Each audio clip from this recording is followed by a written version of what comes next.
we have set up the company from day one to really go after this big ambition. This isn't about developing therapeutics for a particular indication or a particular target. It's really thinking about how do we create a very general drug design engine with AI, something that we can apply to not just a single target or even a single modality, but we can apply this again and again across any different disease area. And that's what we're stepping towards at the moment.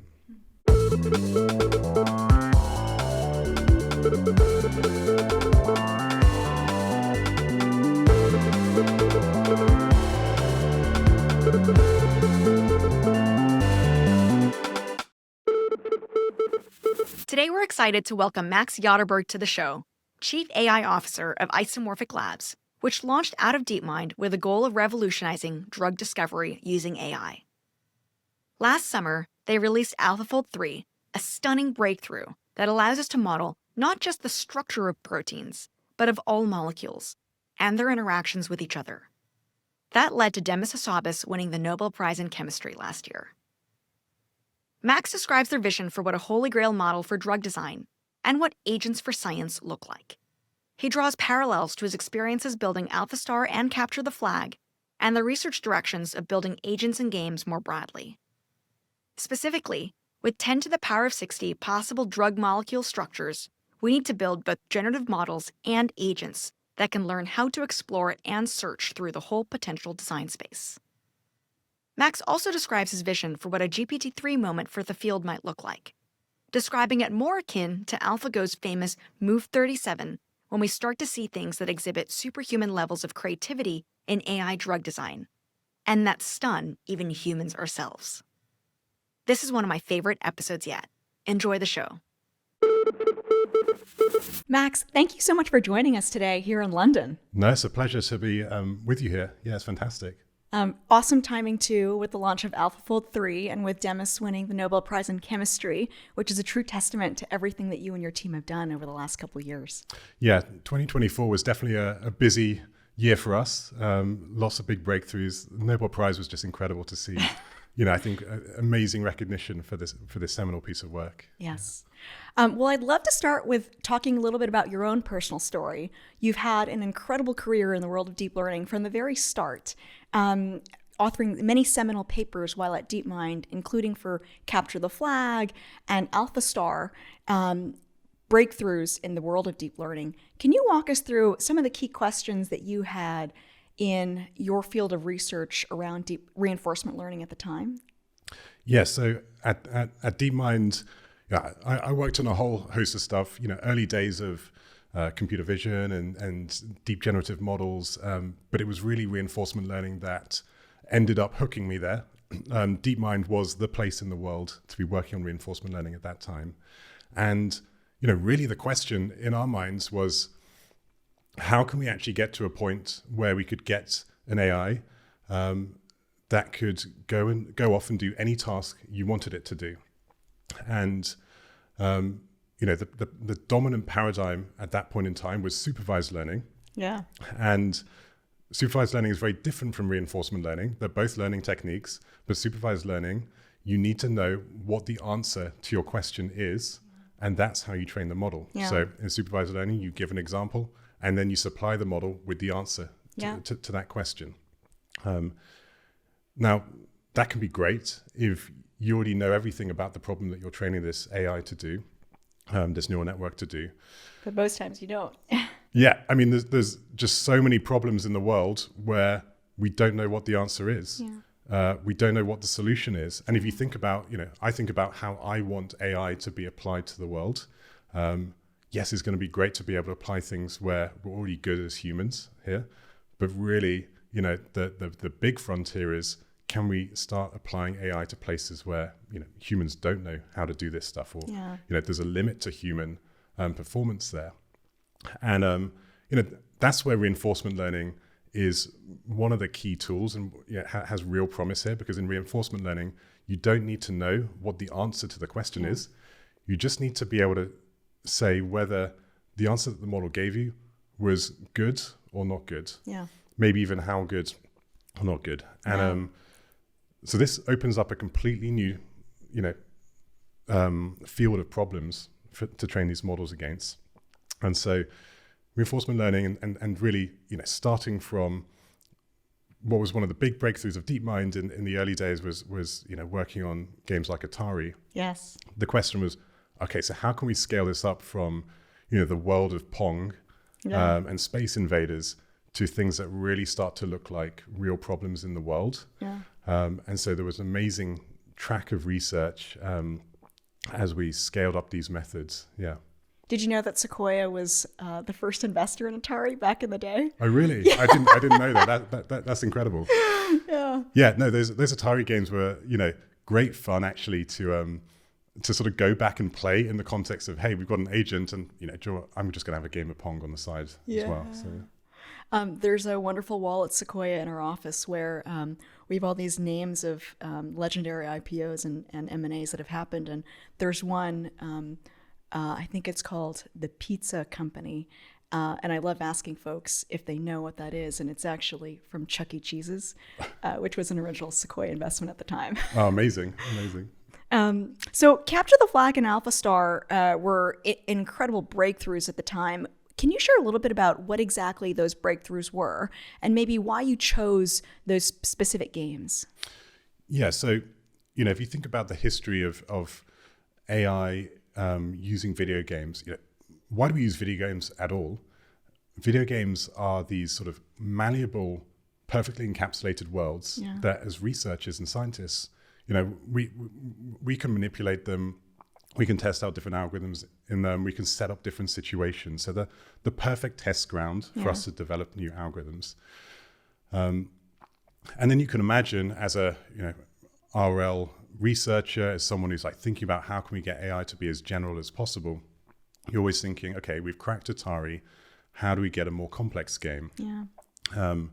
And the thing that I was personally obsessed with is I want these agents to be able to zero shot, be able to do any task.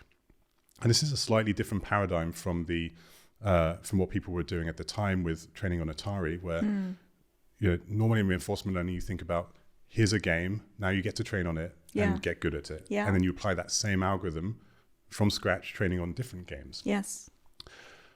I'd love a different scenario where instead we train an agent and then we can lift it and put it on any new task. Yeah. And that agent will be able to perform well in that task without any more training. Yeah. And so to do that, what you're really asking for is generalization over task space. Yes. And that means you need lots and lots of training tasks. So the training data in this RL for agents becomes tasks. Yeah. Not images, not pieces of text, but tasks. And so you can imagine you could go and sit and take a whole game studio and try and hand author hundreds of different tasks, lots of little mini games in these virtual worlds. And we did that. We were doing lots of that. And then you can think, we can actually go further than hand authoring. We can procedurally generate these tasks and games, generating worlds and maps and different objectives. And we did that. But you keep running into this complexity ceiling that there's only so much complexity that you can hand author or you can design humanly. But that's where multiplayer games come in. Yeah. Because as soon as you go from single player to multiplayer, it's not just the agent playing, you've got another player in this game. And that other player or other players can take on many different characteristics and many different behaviors. So every different player, every different strategy that you're up against changes fundamentally the game and what the agent is trying to do. I go back and think, why are people still obsessed with playing chess? Yeah. Why does a professional chess player still keep playing chess? It's the same game, but it's actually not, because you're playing completely different opponents day after day and new people enter the world. So the game is continually changing. So multiplayer games and multi-agent games really encapsulates that huge diversity of tasks that you might encounter just from other players being there. And so Capture the Flag was actually one of our first forays into how can we use multiplayer games to really stretch what our reinforcement learning algorithms can do, to really force us to think strongly about how we can generalize to new tasks, how we deal with these multi-agent dynamics. So Capture the Flag was a fantastic breakthrough, really showed that we could get to human level performance for these multiplayer first person games. Yeah. And then of course, StarCraft added on a huge amount of complexity, and was sort of the next frontier that we had to go after for this. You were so early in this. So many of these concepts are very, very relevant today in the world of language. How does it feel to see some of this work continue to be played out? Yeah, it's brilliant. It's just fantastic, actually. You know, there were so many things that we were talking about at 7 that time. years ago. Yeah. You know, 2015, 16, 17, 18. And to see all of these core fundamental concepts be really useful and really applicable today in the world of large language models, you know, and resulting in performance that we could only really dream about at the time. That's incredibly satisfying, actually. Yeah. So then, you know, in your own words, you said that you moved from building toys to then finding real applications. When did you know that you found the right recipe? So, you know, I just love deep learning. I've been obsessed with deep learning for, you know, 10, 15 years now. And the thing that I love about it is that you have these underlying core concepts, these fundamental building blocks that are somehow incredibly transferable between different application spaces. Yes. So, you know, it's the same building blocks that we were using in computer vision in 2012 as we were using in you know, early generative models in language, you know, then reinforcement learning, et cetera, et cetera. So what I was seeing just again and again was this ability to take these core concepts, these same core concepts, take incredible people who understand how to, you know, they're almost like master chefs of putting these concepts together and these different building blocks together. Take a team of incredible people and go after, you know, really, really challenging problems. You know, problems that you go to conferences at the time and you talk to leading researchers in the field. They say, no, this is 10 years away. You know? And in the back of your mind, you know, okay, we basically cracked it. Wow. And I saw that happen again and again and again. You know, you take amazing people, amazing algorithms, amazing compute on really challenging problems, and we can find recipes now to crack so many problems. And so it just got to the point where, and I've always been quite obsessed with the application of these methods. I want to see this technology have, you know, real transformative, positive impacts in the world. Yeah. And so, you know, we need to start actually going after that. Yeah. And you know, the time has been right for, I think, a few years now. Yeah. Well, so you've now had a decade-long relationship working together with one of the greatest scientists, technologists, and founders of our lifetime, Demis. He called you while you were still at Oxford, and then your company, Vision Factory, and DeepMind were both acquired by Google back in 2014, around the same time, and that's when the two of you started to work together now for over 10 years. What was it like, or what has it been like to work with Demis? Yeah, I mean, Demis is an incredible person, you know, a real character and a real visionary. Yeah. And, you know, also amazingly human and relatable. And I think that really inspires people. So, you know, it only takes a 5-minute conversation for him to sort of really bleed out the depth of ambition that he thinks about. And just the immediacy of the potential to get, you know, to step towards these ambitions. So I think he has this great ability to inject a lot of energy into, you know, a group of very smart people, get people to see beyond what's right in front of them. You know, I remember moments standing in the lobby of one of the early DeepMind offices. I think this was it was a toast. A celebration we were having for the first Nature paper from DeepMind. Wow. And Demis was saying, you know, this is actually just going to be the first of dozens of Nature papers. And at the time, this was basically the first machine learning paper in Nature. This was the Atari DQN paper. And the prospect of dozens of Nature papers, it seems a bit far-fetched. And actually, he went further and said, and we're going to be winning Nobel Prizes as a result of this. And that was 10 years ago. Yeah, that's incredible. But the forethought that he has, he's got what I call like one of these rollout minds. Maybe it comes from all of his experience playing chess, but he's always rolling out into the future. What are the steps now that are going to lead, to this big ambition?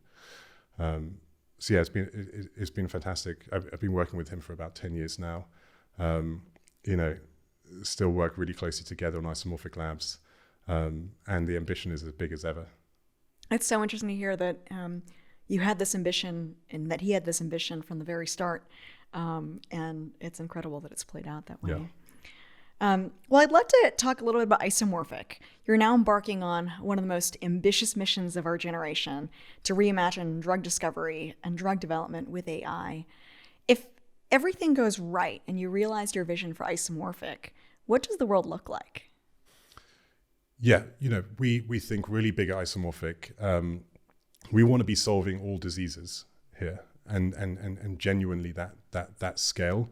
And the point is that this technology that we're building, and AI as a whole field is going to be completely transformative in how we understand biology, in our ability to manipulate and craft chemistry to modulate that biology. So we really think about a future where we are solving all diseases, where, AI is not just helping us, discover and create and design new therapeutics, but also just understand so much more about our biological world, about how our, cells are working, what are the root causes of disease, and therefore opening up new pathways that we can think about modulating. So we have set up the company from day one to really go after this big ambition. This isn't about developing therapeutics for a particular indication or a particular target. It's really thinking about how do we create a very general drug design engine with AI, something that we can apply to not just a single target or even a single modality, but we can apply this again and again across any different disease area. And that's what we're stepping towards in the moment.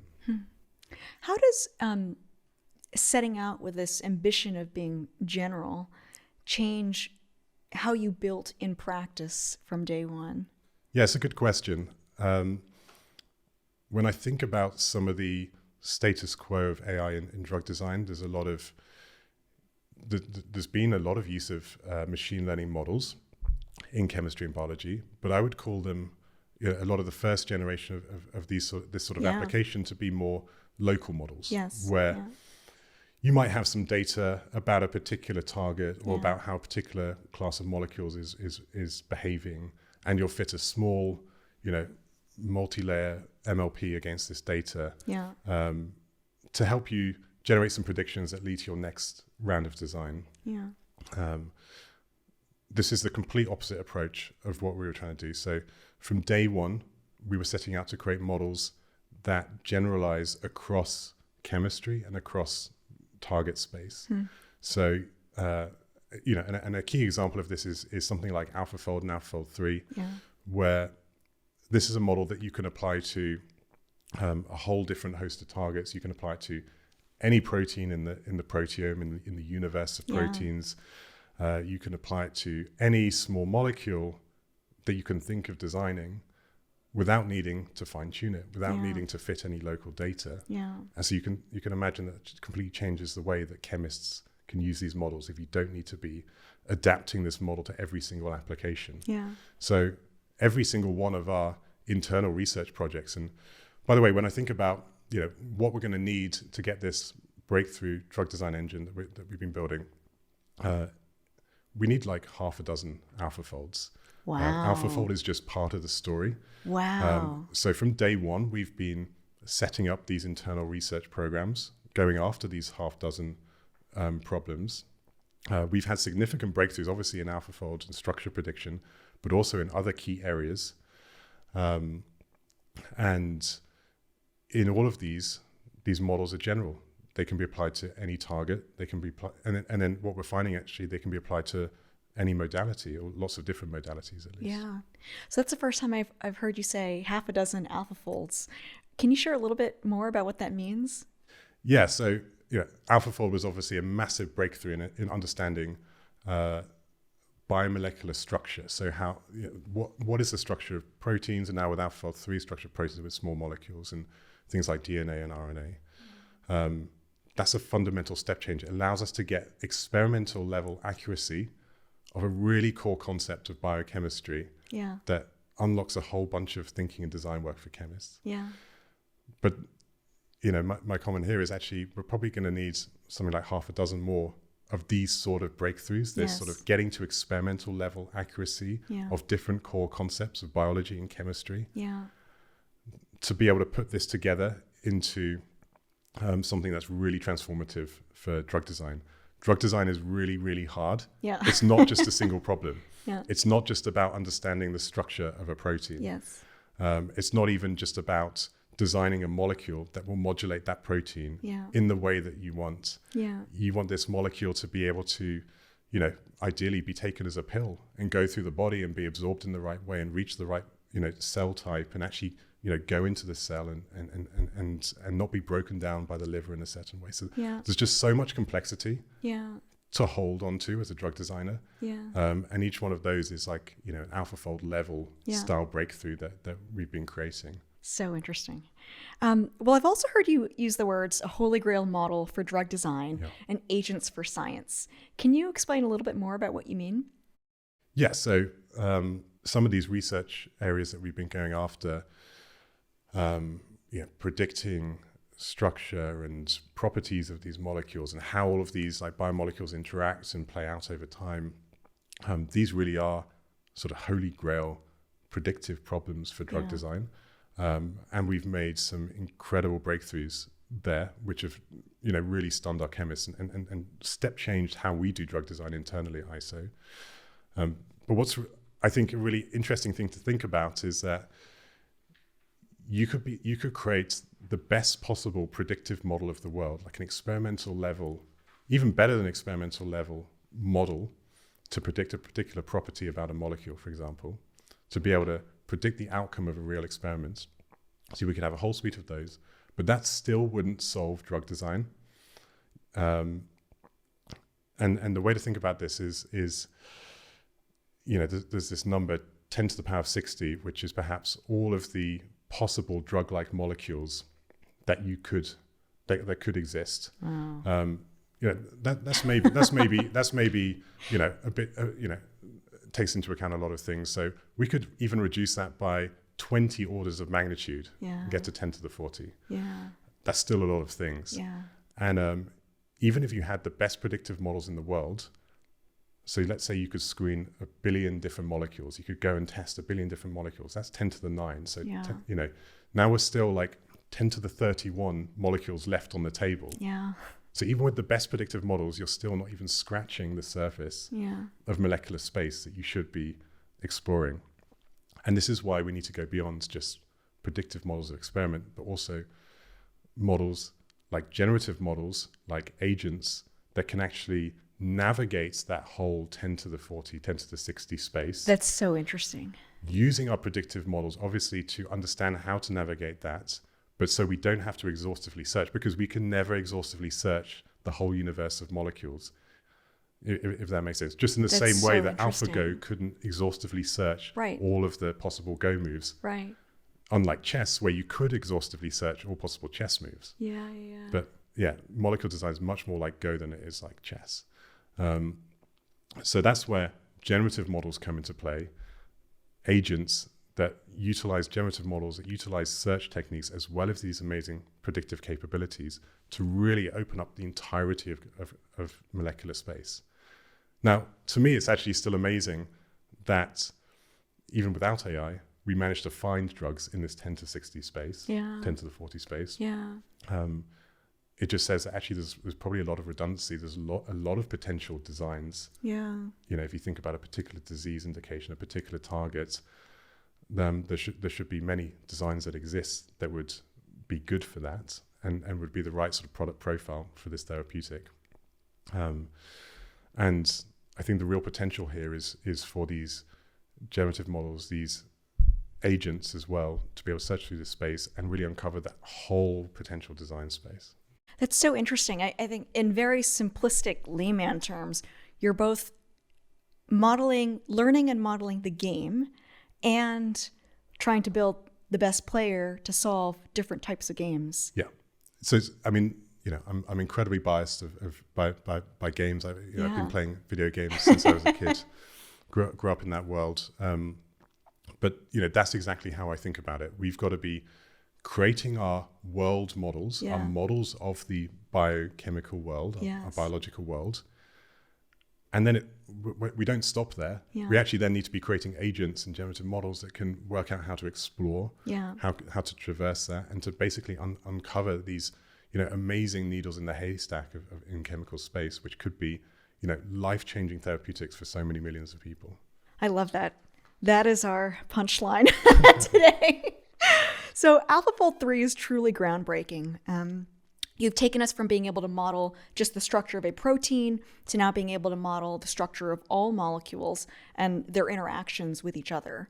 Can you share a little bit about how we should think about that in terms of the impact in accuracy, in speed and efficiency, and also potentially in being able to explore problem spaces that we couldn't solve before this? Yeah. So, AlphaFold 2 was, the biggest breakthrough, right? Yeah. To be able to understand the structure of proteins. And then there was something called AlphaFold 2 multimer, which then allows you to understand not just the structure of proteins by themselves, each individual protein, but the structure of proteins as they come together and what we call complexes, so how these proteins fit together. That opens up, and helps us answer a lot of questions in biology, but there's still a big hop to designing therapeutics. And one of the big classes of therapeutics is what's called small molecules. So these are molecules that are not proteins. These would be things like caffeine or paracetamol, things that more often you can take as a pill. And the way that these therapeutics work, these small molecules, is that they go through the body, they go into the cell, and they actually come and attach themselves to these proteins. These proteins, they're the fundamental building blocks of life. Yeah. They form these molecular machines by interacting with other proteins. Yeah. And so you can imagine that if you have another molecule, your drug, that comes in and attaches itself to a protein over here, then it might disrupt the ability for that protein to interact with another protein, part of its normal machine and day-to-day life. And so you're modulating the function of that protein with this small molecule. Yeah. And that's the essence of drug design and how therapeutics work. And so you can imagine, as a chemist, your job, or a drug designer, you're trying to design a small molecule that's going to fit to this protein over here and disrupt how it normally functions, or in some cases enhance how it normally functions. And so it'd be really helpful to understand how this small molecule interacts with the protein. Yeah. What's the structure that it might make? What are the interactions, these literally physical interactions that are being made? And so that really inspired, the creation of AlphaFold 3, where now we have a model that not only predicts the structure of proteins, but how these proteins interact with small molecules, also other fundamental molecular machine building blocks, things like DNA and RNA. And this basically opens up the ability to structurally understand, which is a core part of drug design, small molecules. It opens up new classes of targets. There are things like transcription factors, which are proteins that sit on DNA and read DNA. And you can imagine now trying to design a small molecule to change or disrupt the function of something like that. And so to do that, you'd really want to be able to see, literally in 3D, how this all looks. Yeah. And if I make changes to my little molecule, how will that change the way it interacts with this protein in this biomolecular system? So AlphaFold 3 is now very, very accurate. It allows us to answer a lot of these questions, purely in silico, purely on a computer, where before you would have to go to the lab, literally crystallize this stuff. This can take 6 months, it can take years, sometimes it's even impossible.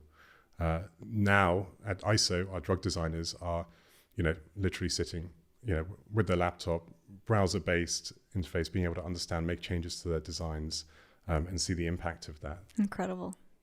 So there are a couple interactions that AlphaFold 3 is focused on, proteins and nucleic acids, proteins and ligands, and antibody to antigen. Can you give us some good examples of the impact that AlphaFold 3 now has on the interaction of these different types of proteins and molecules? Yeah, so protein and ligands, that's the same as protein and small molecules. So those two terms, ligands and small molecules, are synonymous. That allows us to understand how small molecule drugs interact. Then we can think about, protein interactions. There's a whole class of therapeutics called biologics. These are things like antibodies. That allows us to understand how they might interact with our targets. Opens up new modalities. And that also encapsulates the sort of the antibody antigen interface. So if you're designing an antibody, you want to understand how your antibody design is going to interact with the protein surface there. So it's the same model that we can use across all of these different applications. What are the nuances of training a model like AlphaFold 3, and what are the benefits of using a diffusion-based architecture? Yeah, it's a great question. There were a lot of challenges we had to overcome to get AlphaFold 3 to work. One of the most interesting things was actually just how do we take something like AlphaFold, which was only working with proteins, and then input these new modalities, these new data types of RNA, DNA, small molecules.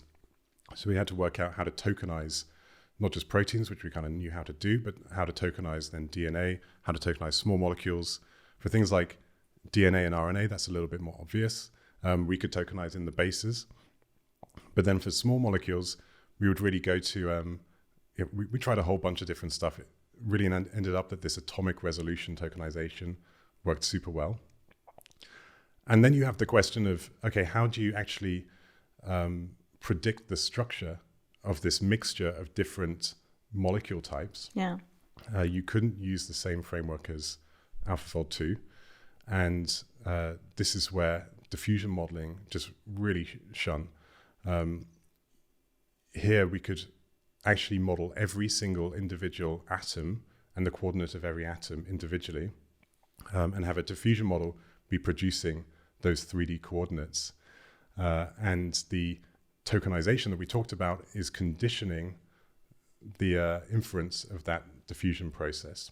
So interesting. And this was a huge breakthrough. So, we're talking about on our leaderboard just a massive step change, particularly in small molecule protein interaction accuracy. It was a massive step change and something that really unblocked the rest of the project. Wow. So data, compute, and algorithms. We know those three are important in all other adjacent fields. But I was surprised to read an interview with Demis where he shared that we're not data constrained in biology. Can you share your point of view on that? I think it doesn't matter what field of machine learning you're in, you're going to feel some data constraints. And I think the point here from Demis is that it's not a real bottleneck, as in we can make progress with the data that is out there, that the data we can generate, and real progress can be made. It's not, we've got to sit and wait 50 years for like the world to generate data before we can actually make impact here. No, we're not seeing that at all. There are modeling spaces that where the data has been sitting around for years that we can see that we can make, really substantial progress beyond anything that people have experienced before. Yeah. Now, does that mean there's no opportunity for data in biology? Absolutely not. Like, it's going to be a fundamental part of how we, how we continue to develop these models and these systems will be what data we go out and generate. And there, I think there's just a massive opportunity. In my mind, the data, the data for machine learning in biology hasn't actually been created yet. Yes. Yes, there's a lot of historical data, but but that historical data hasn't been created for the purposes of machine learning. And so when you're going out and thinking, how do I create data to actually train my model? You're thinking in a very different way to how people have gone out and generated data in the past. And there's a big opportunity there to explore. What kind of data do you think that we're missing here right now? And do you think that we need anything in synthetic data? Yes. So I'm a massive fan of synthetic data. Actually, I have been since the very beginning of my career, where I was generating synthetic text data just to overcome the fact that I was a PhD student with access to a couple of thousand images, and Google had millions and millions of images. And so instead, I just generated tons and tons of synthetic data, and that unblocked things. And we're seeing the same thing in especially the chemistry space, where we have good theory. We actually know a lot about physics. We know we have the theory of quantum chemistry and quantum mechanics, and we can create simulators out of that. We can approximate that and create more scalable molecular dynamics simulations. This gives the basis for a whole host of synthetic data. Then we have the models themselves that especially we have generative models. This can actually generate data that we can use scoring systems to help really enhance the information content of this data.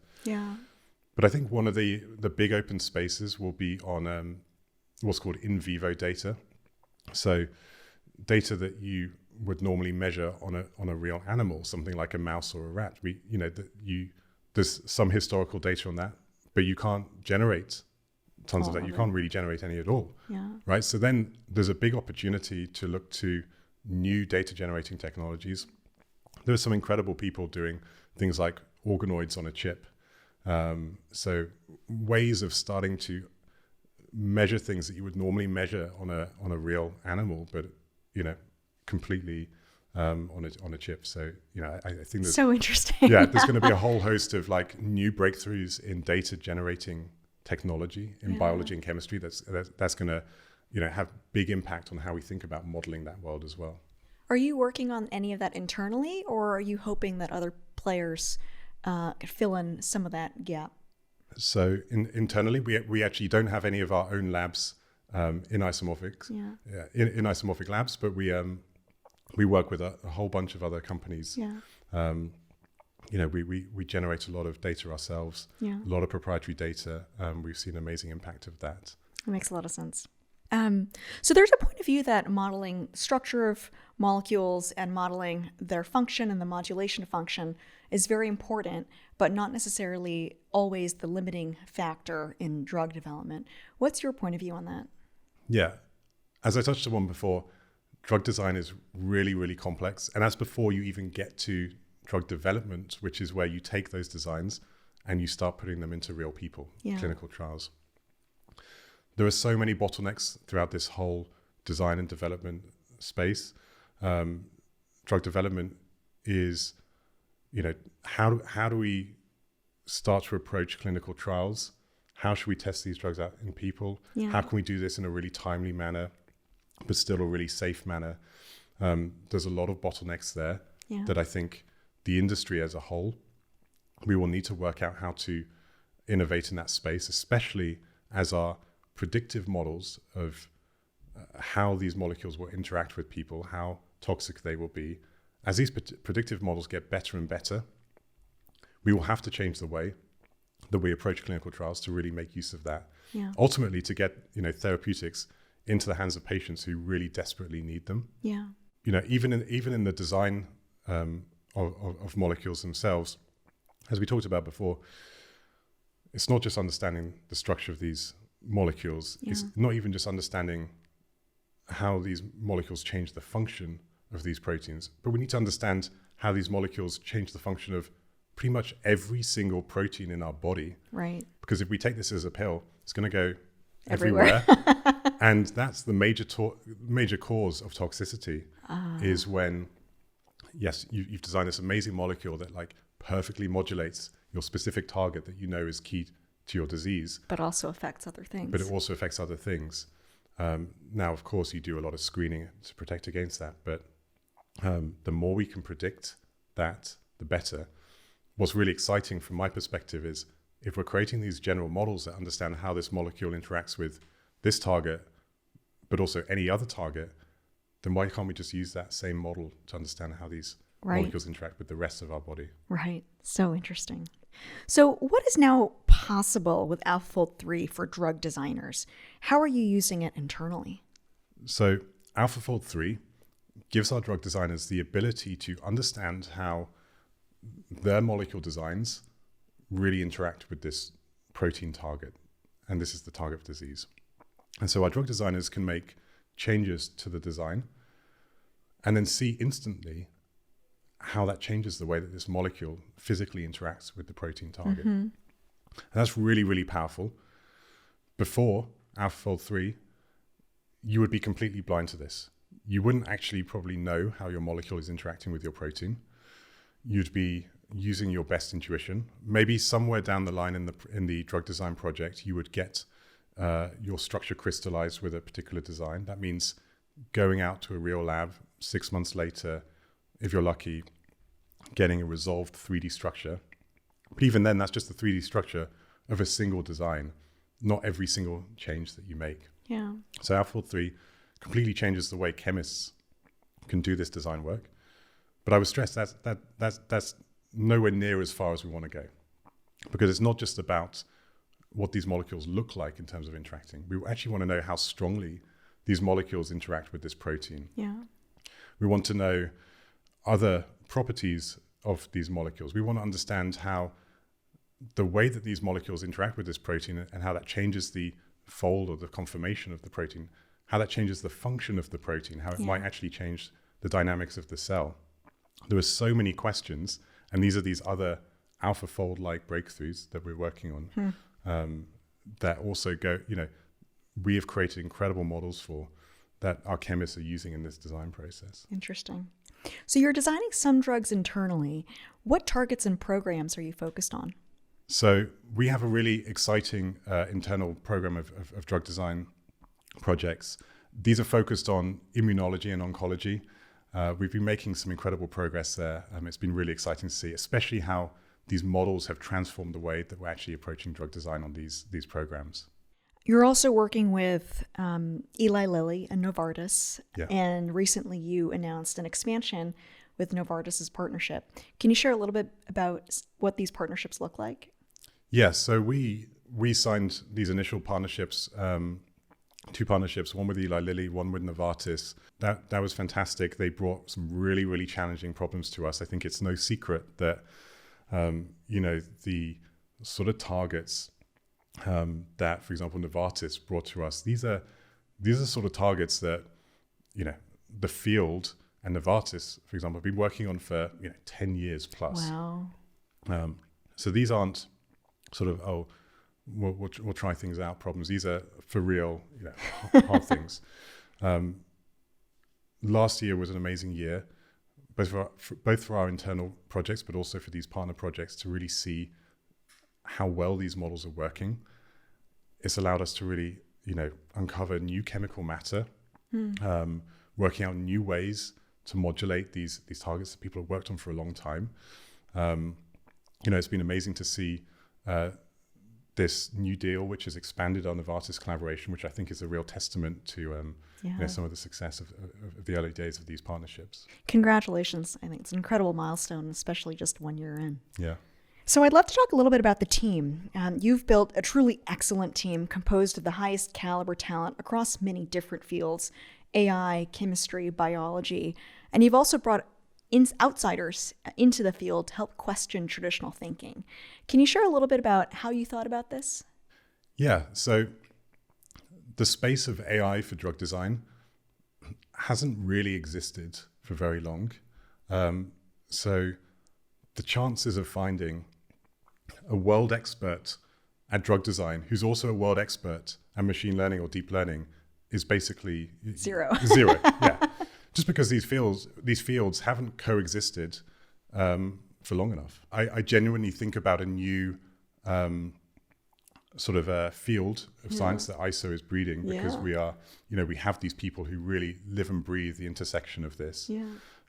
So, because we can't hire these people, I really think about how do we bring the world experts at drug design and medicinal chemistry and the world experts at machine learning and deep learning, and get these incredible people sitting side by side.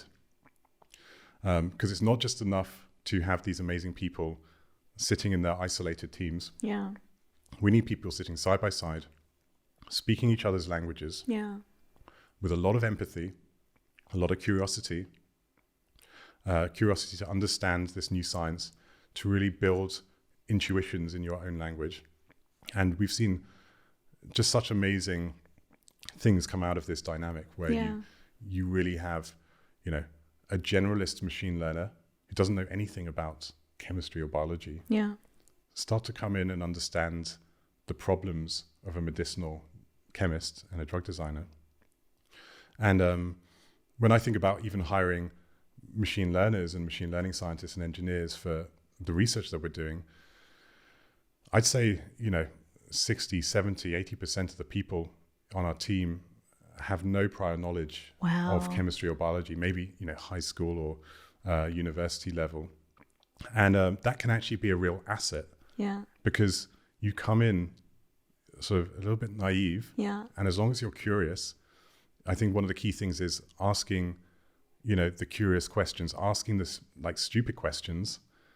And then that allows us to come at the problems from first principles. It almost allows us to break through the dogma of, previous experience and how people traditionally approach these problems. We can think ground up from scratch. And that's a lot of the mentality of how we think about creating these research breakthroughs. A little naive and highly curious and high agency is a very good thing. Yes, exactly. So in November last year, you also made a very big move in launching the AlphaFold Server, which releases code and model weights for academic use. Can you share a little bit about why?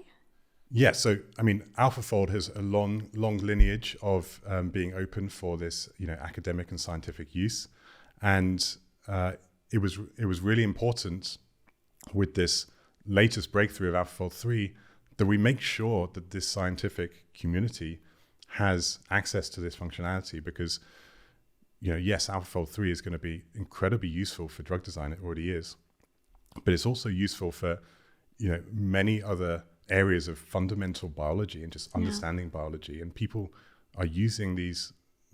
People are using AlphaFold 3 Server and model it in very, very creative ways. So, it's very important for us to make sure that there is that sort of free use for non-commercial academic work. And it's been incredible to see the take-up of that and the use of the server. I'd love to talk a little bit about the future. Can you give us a tease of what else is to come with AlphaFold? In terms of, structure prediction as a problem, in my mind, I want to completely solve this. I think AlphaFold 3 is a fantastic step on the way of that. This is a significant breakthrough. But, it's not 100% accuracy. What does even 100% accuracy mean in this space?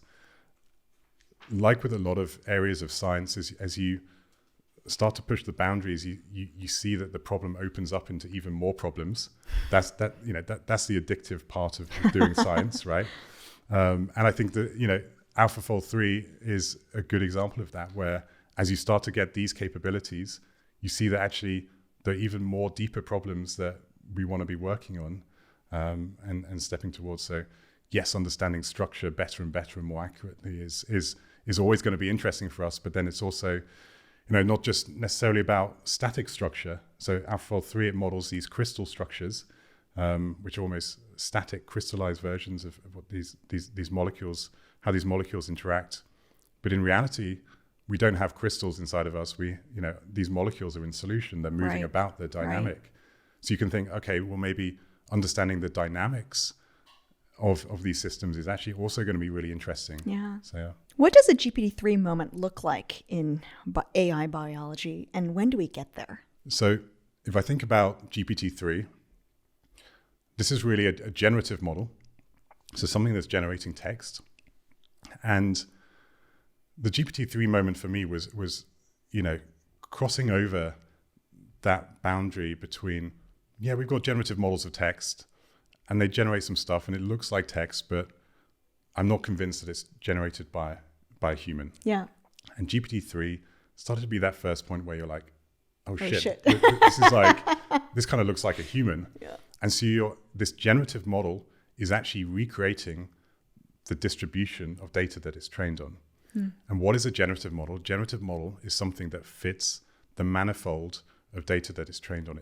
So when I think about this applied to biology, you can think about these generative models actually starting to recreate, at that GPT-3 moment, recreate what things would actually look like in reality.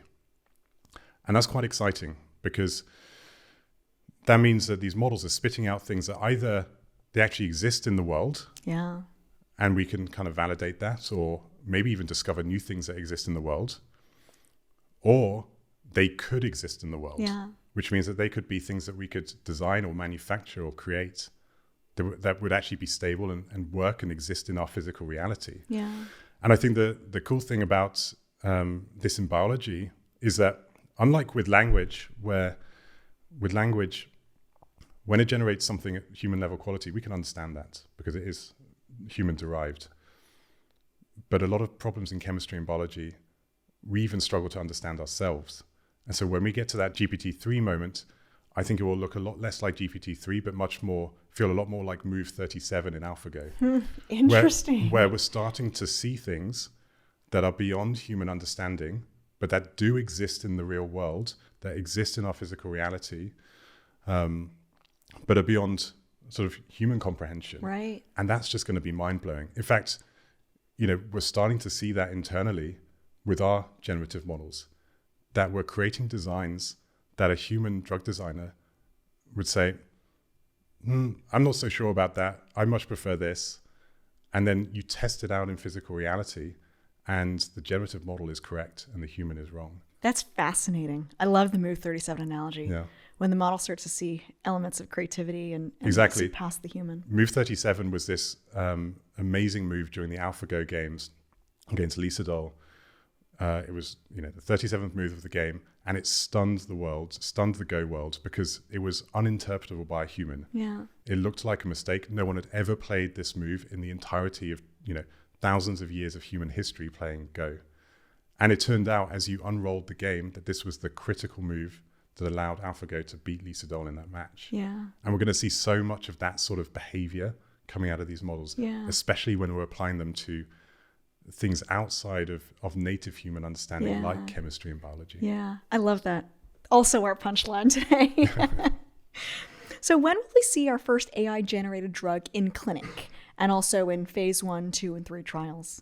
So we're making amazing progress on our drug design programs. And, the thing I think about actually is, as we start to get a whole bunch of these AI-designed assets, these molecules, get into clinical phase, how can we actually start to think about engaging in that clinical development to, get these molecules to people, as fast as and as safely as possible, because there's so much unmet medical need.